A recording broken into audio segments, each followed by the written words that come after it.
Morning. We're on May the 23rd of 2017. Good morning, Dawn. It's good to see you. I miss you. So we're traveling down the road. Kelly's in the back with us, and Tom's driving. We're headed out for appointments today. Hi, Missy. Good to see you. We're reading 2 Samuel chapters 2 and 3 today.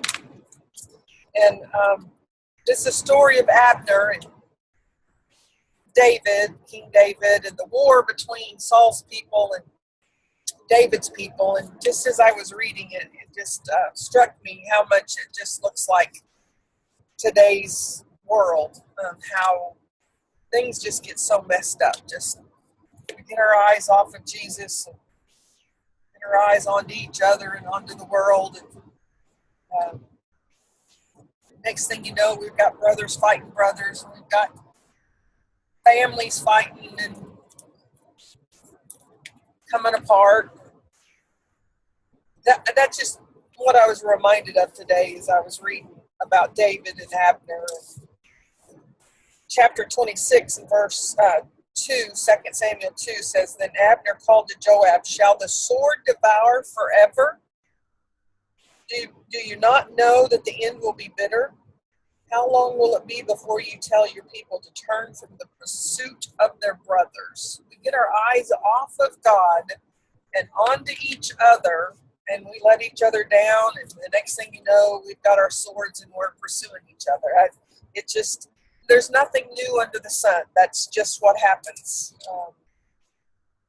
Chapter 3, verse 1, there was a long war between the house of Saul and the house of David. In verse 6, while there was war between the house of Saul and the house of David, Abner was making himself strong in the house of Saul. You know, there's nothing new under the sun. I mean, there's just so much comfort in knowing that these aren't the worst of times, because there's nothing new under the sun, and that God is still God. It's very comforting to know that. Let's go to John chapter 13. I'm telling you, starting really today's readings, but the next 3 days readings in John is so powerful. Love you, Carrie Ann. I hope you got my text message. Sorry the connection's not good. I love seeing you on here with me. I'll be sending you some more texts, praying for you. But these next, John chapter 13, especially 14, 15, and 16 are life-changing scriptures for me, life-changing chapters. Jesus knows what's getting ready to happen to him. He's preparing. In fact, today's reading is about the Last Supper, the last time that he broke bread with the disciples. And we get to really see God's heart. I mean, that's why I call this the book of love, because Jesus knows what's getting ready to happen to him physically. He was God, and he was fully man. He was fully God, and he was fully man. He was in a man's body, and he knew what was getting ready to happen to him. It wasn't hidden from him, nor did he hide it from the disciples. And this is where he starts preparing himself, but preparing them for what's getting ready to happen. And today's story, today's reading, because it's not just a story, it's truth, is about the Last Supper. And I think I just want to read it to you. It's just so powerful. And I really hope that you guys will spend some time studying these chapters. John chapter 13. I'm going to sneeze.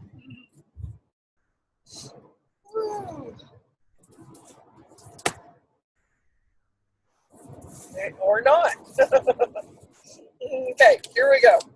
Now, before the feast of the Passover, when Jesus knew that his hour had come to depart out of this world to the Father. See, he knew that it wasn't hidden from him, nor did he hide it from the disciples. Having loved his own who were in the world, having loved his own who are in the world. He loved them to the end. It's a book of love, I'm telling you. Hi, Kathy. During supper, when the devil had already put it into the heart of Judas Iscariot, Simon's son, to betray him, Jesus, knowing that the Father had given all things into his hands, and that he had come from God and was going back to God, rose from supper. He laid aside his outer garments, and taking a towel, tied it around his waist. Then he poured water into a basin and began to wash the disciples' feet, to wipe them with a towel that was wrapped around him. I mean, you want to talk about a very intimate thing and a very intimate setting. This chapter starts off telling us how he loved them. And now he's showing us how he loved them. I mean, he virtually had no clothes on except a towel, and he used that towel to wipe their feet. I mean, he loved these people. It's a picture of how he loves us. There's so much in between the lines of these scriptures here. He came to Simon Peter, who said to him, Lord, do you wash my feet? Jesus answered him, What I am doing you do not understand now, but afterward you will understand. Peter said to him, You shall never wash my feet. Jesus answered him, If I do not wash you, you have no share with me. I love Simon Peter's answer to him. Simon Peter said to him, Lord, not only my feet, but also my hands and my head. It's a love story. I mean, that's how much Peter loved him. Peter was trying to do right. How many of us have tried to do right? And then how many of us, when we realize that what we tried to do wasn't right, we knee-jerk react and go the other direction? What a picture of the relationship that the two of them had. Jesus said to him, The one who has bathed does not need to wash except for his feet, but is completely clean. And you are clean, but not every one of you. For he knew who was to betray him. That was why he said, Not all of you are clean. When he had washed their feet and put on his outer garments and resumed his place, he said to them, Do you understand what I have done to you? You call me teacher and Lord, and you are right, for so I am. If I then, your Lord and teacher, have washed your feet, you also ought to wash one another's feet. For I have given you an example that you also should do just as I have done to you. Just let that sink in. To what extent are we willing to serve those around us?